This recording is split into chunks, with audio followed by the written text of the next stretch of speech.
And one more very important thing, guys, don't be cheap or don't cheap out, especially these things when it is about the oil. So if you are curious to know, or if you want to know, on this car I'm going to change the oil filter twice and the oil twice.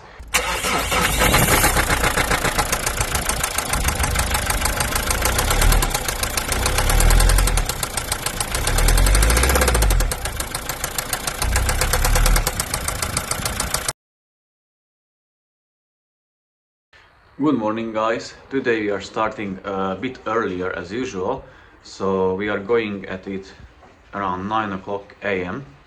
because I have to take my father to the GP for consultation or checkup or something like that. It is a bit better weather today. At least it is not rainy. It's still windy, but it's better. So what we've done yesterday, I managed to fit the valve cover back, tighten it down, put every bits and parts back to the car, as you could see in the last episode. But because of the weather, the rain and the wind, and it was like 2:30, I didn't want to go underneath the car, so I left it for today. So today's plan is remove the oil pan, which is only held by 2 bolts, then fix the oil pump chain into one position, mark it, because someone just asked in the comment section. I read the comments and someone just asked it if that is timed. So if you are watching that video, if the person is watching this video, stay tuned. You will see how to time it, how to remove it, and what to look for. So I'm going to remove the oil chain sprocket and then remove the oil pump itself, separate it on a bench, the oil pump and the balancer unit, and then I can remove the oil strainer, fit back the new one, clean them up a bit and put them back, tighten them down. In the meanwhile, I'll need to clean the surface of the bottom of the engine block and the surface of the oil pan as well. So I'm going to do that. I'm going to give you some tips, even though I have a few videos on it, how to do it or what I'm using. I'll give you a few tips. Once that is done, I'm going to put back the oil pump, reseal the surface, put back the oil pan, tighten it down with the bolts, and and hopefully I'll finish it before I have to take my father to the GP. And once I came back, I'll plan to remove the intake manifold from the Peugeot, from the, I don't know if you can see, I know you can't see it. I'll try to remove the intake manifold from the Peugeot because I don't want to remove the engine again just to fit that pipe. So I'll try to push aside the intake manifold and fiddle that pipe, that water crossover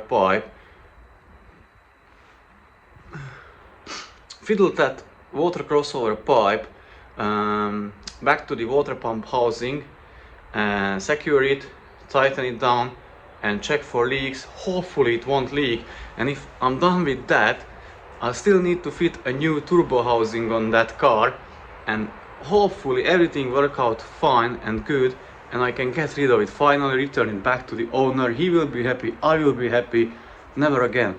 So yeah, that's the plan today. I'm going to raise a bit more the Mazda because it's in the first position of the quick jack. So I'm going to raise it to the highest position so that I can fit underneath the car comfortably. And yeah, that's going to be it. So yeah, stay tuned if you want to see how it is done. Okay, the oil pan is removed, and for those who ask if there is any timing for the oil pump chain / sprocket, here it is. So there is timing, but we are not going to take that in quite a consideration. So let me explain what I mean by that. You see that white line on the top? That means the notch or the hole on the hole on the sprocket is on that side. So there is the hole for the notch from the shaft of the oil pump, and those are the original markings for timing on the sprocket. I just highlighted those 2 dots and put a line opposite of it on the chain, because the chain is supposed to have 2 golden chain links. So what basically can do, it is up to you. I do it always this way, but you can make that those 2 golden chains align with those 2 dots, and then you know you are in time. But what I do, I just highlight the 2 dots, put a marking on that, and then I know what is the relation of the sprocket to the chain, so they have to go back the same way.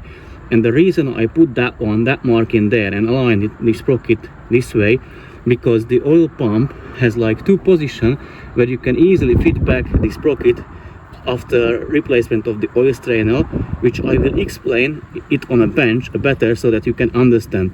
The bolt is a size 17mm bolt. I undone it with an impact wrench, with this one. So I undone it. Now I can remove the bolt. Once the bolt is off, I'm going to remove the oil feed pipe. I'll try to show you.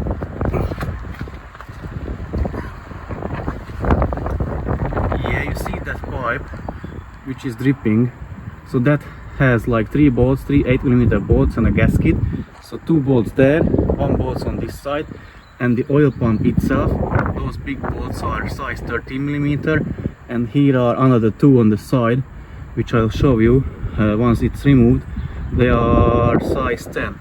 So I can undo the bolt and just pull off the sprocket from the oil pump, which I'll do so that you can see. Yeah, let me try to do it in like real time. So that's what I was talking about. You see there is a nipple on the shaft of the oil pump and a hole on the oil pump sprocket. So now I can just pull this one off of it, yeah, and put it aside. Yeah, this is basically how it is going to look like, and you can see the relation of the chain to the sprocket, so they should stay the same. Now I can undo the bolts from the oil pump and the oil feed line and remove the oil pump itself, which I'll do off camera. Okay, oil pump is removed, and let me show you why you need to set that nipple up top or up down, because the pump can stop in like a natural position in like 2 positions. Let me show you what I mean. So if you stop it, if you want to turn it,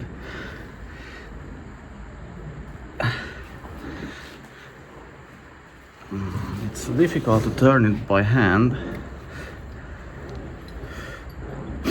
Okay, basically what I want to say, or what I want to show you, you cannot stop it, let's say here or here, because it stops either up, like all the way up, or all the way down, because it will rotate. So you cannot stop it here. And then the bolts, you have these big bolts, 4 of them, 13mm from underneath obviously, then 2 10mm, one here, second there, which is this one, the longer ones, 8mm for the oil feed line, 1 on this side, 2 on this one, and you can see the gasket there. And what you need to make sure, here are 2 gaskets, I don't know if you can see, 2 rubber O-rings, need to replace them. And now here is the strainer. This bolt you can remove easily, even if it's on the engine mounted, but the other one I don't really want to turn this because it is still full of oil. I don't want to make a huge mess it, but you must believe me, or you can check my other later, like all the videos. The other side you cannot remove it, because even though if you would be able to fit some kind of spanner on the bolt, you won't be able to remove the bolt, because there is this metal piece of the balancer unit and it blocks the way of the bolt. So now what you need to do, you need to separate the oil pump, which is this part, to the balancer unit, which is this part from here. How you do it? You have 3 bolts, 1, 2, 3. They are size 10mm bolts. You undo them and use a pry bar and gently, let's say, put it here and gently just pry it off. Make sure not damaging the shaft. Once you removed or separated the balancer unit from the oil pump, or from the oil pump from the balancer unit, doesn't really matter the order how you say it.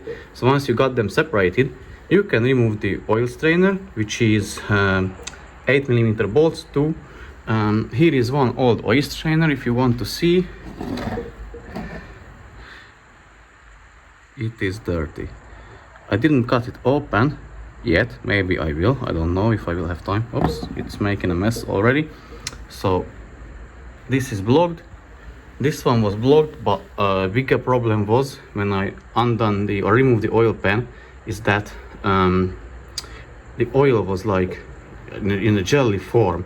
So that's why it more likely didn't have enough pressure, or couldn't provide, the pump couldn't provide sufficient pressure. And one client, or not client, maybe a possible client, just contacted me yesterday about his engine. He's making weird noise. So I'll do a separate video, what caused it, how to prevent it, and what to do when it happens to you. So now let me separate them, remove this strainer, change it for the new one, clean the surface. I'll show you what I use for the surface cleaning, but I won't show you exactly how I do it. I just like, because it's really uncomfortable underneath the car, working and filming, so you have to believe me how I do it. So I'll show you what I use. I'll exactly describe how I do it, and then I will do it off camera, and I'll show you the result. Before and after I can show, but I cannot show you the process itself. Okay, I separated the parts, balancer unit, oil pump, oil strainer. So let me show you. It is like full with chunks. It's not the worst I've seen, but it's full with chunks, and it's jelly, so it blocks the passage or the way of the oil to the pump, cannot provide sufficient pressure. And I may be able to show you what I meant by this nipple and notch, like it stops in one position. So if you turn it, you see it is rolling. Let me show you. It is rolling back. So it stops either all the way up or all the way down. So that's why you should do the same on the car. So make it stop all the way up or all the way down. Yeah, now clean the parts a bit, put the new strainer back, and meanwhile let me remove the sealant from the engine block surface and from the oil pan. Okay, here is the oil pan and the two new best friends of yours. A Lucky Moly sealant remover. So what I do, shake it up and then spray it around the perimeter, leave it sitting for 5-10 minutes, then use a scraper, scrape off these big chunks of silicone first. Then I just recently bought an angle grinder from Milwaukee, so I want to put that in test, and the Scotch-Brite pads. But before I used to do it with a wire brush attachment in the drill, so that worked as well. But I want to test the Milwaukee, so let me spray it, remove the parts with the scraper, the silicone parts, and then I'll try to use that angle grinder, and curious to see the results. In the meanwhile, I'm going to do exactly the same on underneath on the engine block. So basically spray this on, leave it for 5-10 minutes, scrape what I can scrape off, and then wire brush it off. The oil pan is like somewhat ready. I've done the surface, as you can see. Still need to be touched up a bit and cleaned it from inside. I used that Milwaukee. So yeah, I'll need, and obviously with the hose, as you can see, still silicone left there. So I'm going to clean it off from silicone, the hose, and the oil pan is ready. And now I can go back to the bottom of the engine and clean the engine surface. The oil pump is cleaned. Here is the new strainer, if you need the part number for it, and the two O-rings. Yeah, here is the part number if you need it. So now I'm going to attach the strainer to the oil pump and then wait till my brother-in-law cleans the balancer unit. So I attach this one to the pump, then the pump to the balancer unit. But in the meanwhile, I'll have to drop off my father to the GP because it's time. So, and then I'm going to remove the sealant from the bottom of the engine, reseal it again, brand new, put this one back, the oil pump, the chain, fit back the chain, tighten the bolt to 130 Newton meters, and then put back the oil pan and leave it for overnight. And probably that will be it for today. I may do like a talking video later, like about two topics which I want to talk about. But yeah, let me go and drop my father off to the GP, and in the meanwhile let the part get cleaned.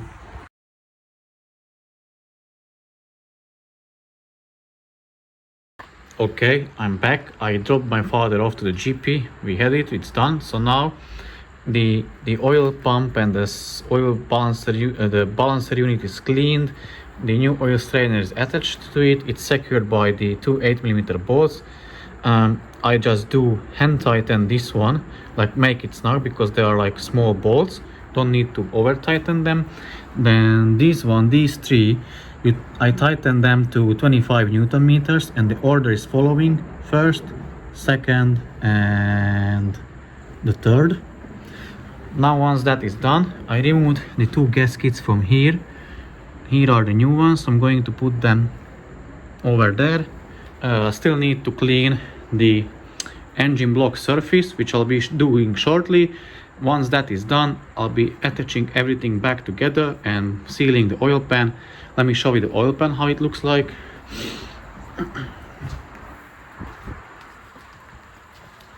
Here it is. So once I'm done with the bottom of the engine, I'll be putting back this one and then sealing the oil pan and tightening down the bolts, and that's gonna be it for today, because it's getting late again and I want to get it done as soon as I can. Okay guys, so this is what I consider a clean mating surface, where I can put back the new oil pan. So let me put back the oil pump first, and then I can fit back the oil pan. Okay guys, as you could see, I'm done with the cleaning of the surface of the engine block, of the bottom of it. I've done cleaning with the bolts. I cleaned them. Pro tip from the master: don't be laying down and spraying something like this way upwards, because gravity can be a bitch and it can get into your eye, as it just happened to me. Brake cleaner. So I degreased the bottom of the engine surface, I degreased the surface of the oil pan. Now I'm going to apply silicone sealant on both of them, and then put back the tiny little 10mm bolts to the oil pan, tighten them down to 10 Newton meters in the sequence, in the order as they should be, and then I'll also put a new oil filter. I will, and then leave it for overnight. So at around same time tomorrow, I don't know, maybe 4 p.m. I'll fill it up with oil, start it up, see, monitor, test it, check the live data, check everything, probably take it for a test drive as well. And yeah, so let me do that, because it's getting dark now. And maybe I'll show you how it is looking like from underneath once I put back the bolts, but you can pretty much imagine how it will. It's not rocket science. So yeah, let me do that. Let me put back the oil pan and have a dinner finally. Okay, I put back the bolts, tighten them down. I still need to put back the oil filter, but that's gonna be it for today, as it is getting dark. It's nearly 4 o'clock now, 4 p.m. and it's windy and dark and cold, so I'm going to put back the new oil filter, and I will need a new oil drain plug with a washer. I'm going to put those back and leave it for overnight and check back tomorrow. So stay tuned if you want to see how it turned out, if it will be okay, will have any more oil pressure issues, or the live data will be good, so I can return it to the owner. Well, let's fingers crossed and hope for the best that it will turn out good as usual. And one more very important thing, guys: don't be cheap, or don't cheap out, especially these things when it is about the oil. So if you're curious to know, or if you want to know, on this car I'm going to change the oil filter twice and the oil twice. The reason, obviously, I'll throw out the first one, which was originally on the car. I'm not interested in that one. That's junk, scrap, whatever. I'm not interested in that one. Then I'll fill it up with cheap oil, then put an oil filter back to the car, run it just to get it up to operating temperature. Then I'm going to put an engine flush into the engine, run it again for 15 minutes, drain the oil, remove the filter, because who knows what could get, or what I've gotten into that filter. Even though it is new, it doesn't worth the risk. It costs maybe 5 to 10 pounds. It's not too expensive, but if you don't have the money, or if you're attempting to doing it at home without changing or without willing to change some things twice, don't even consider doing it, because you will end up having big issues. So I'm going to throw that new oil filter to the bin, put another new one in, and put a better oil, like a better quality oil, to the car, and then test drive it from there. So that, and even though I recommend the owner so that he will change that oil a bit more earlier, as he usually changes his oil, just to be on the safe side, because you don't know what is still stuck in the oil passages after this kind of cleaning. You don't want the oil to be diluted with fuel or with whatever, any other chemicals, fluid, cleanings, whatever. You don't want to do it. You don't want to happen it to you. So I'm going to change them twice. And also someone texted me a day ago, 2 days ago, which I will include a clip what he just sent me.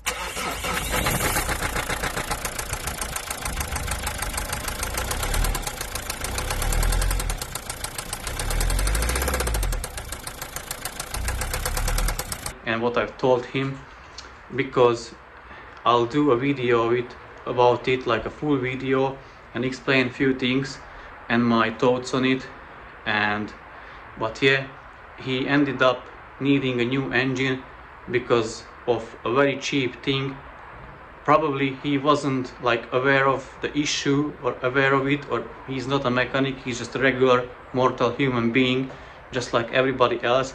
He didn't know about these things, but it will cost him a small kidney or two, unfortunately.